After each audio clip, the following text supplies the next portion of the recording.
Hello, everybody, and welcome to the Silent Politician podcast. I am your host, Brittany Ruiz.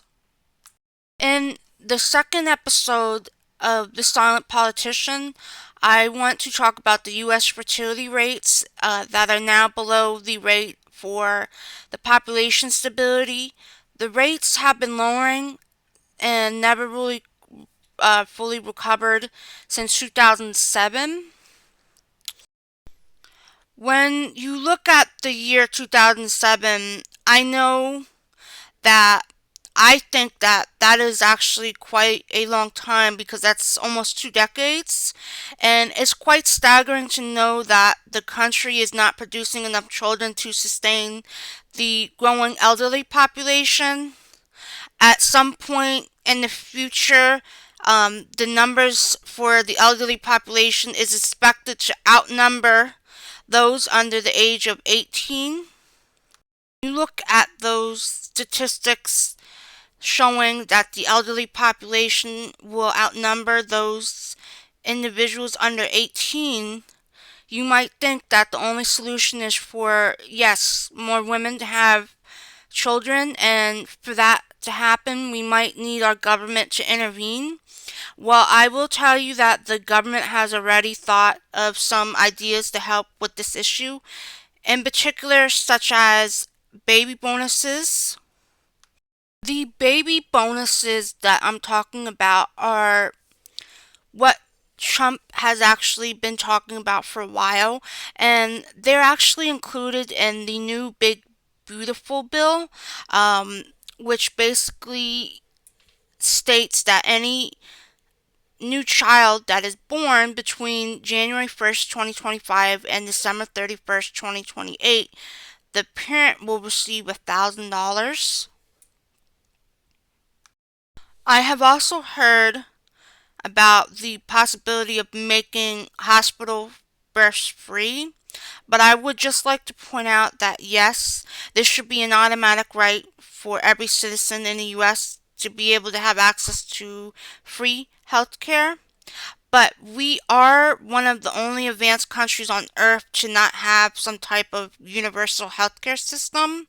So while you might think the government is giving a nice gesture to support young growing American families, quite frankly, I feel that this idea is tone deaf because in reality, our citizens would already have access to this if we did have some sort of universal healthcare system. In my opinion, I feel that we just need to fix our own healthcare system before we start talking about broader issues like people being able to give birth in a hospital for free. The government has to realize that this is not just talking about the cost of giving birth, because in reality, before a woman gives birth, they have to see the doctor give or take 10 to 15 times. And this is not to mention the fact that if they are considered high risk, then they would need to see the doctor way more often. Also, as a wealthy nation, we are known to have pretty high maternal and infant mortality rates. So when they argue about whether they should make the U.S. hospital births free to encourage women to have children, they should really look into the healthcare for both the mother and her baby.